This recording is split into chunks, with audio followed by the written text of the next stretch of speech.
Now at 10, police describe a best friend betrayal. A missing Austin mother found dead in Houston. An autopsy confirms Heidi Broussard was strangled. Her baby girl was also missing, but the infant was found unharmed. The victim's close friend, Megan Fieramusca, faces charges. Police think she plotted to take her friend's baby. Eyewitness News reporter Roxy Bustamante details the broken bond between the victim and suspect.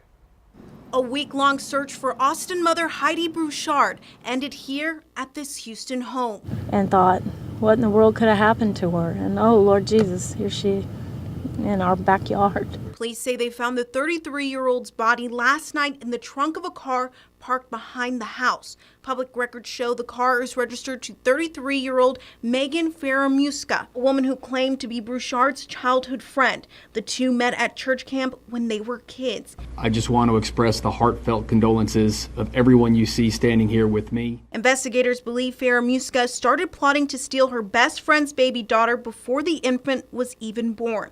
They say Fieramusca faked a pregnancy and went to the doctor's appointments with Broussard. Investigators say Fieramusca was also in the delivery room when her friend gave birth just 2 days before Thanksgiving.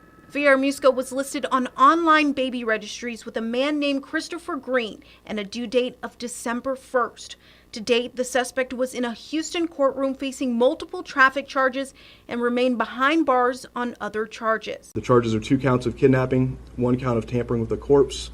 The total bond for the 3 charges is $600,000.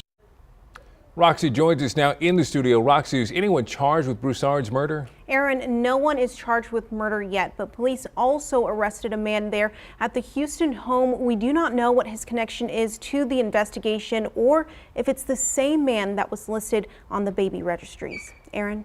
Roxy, thank you.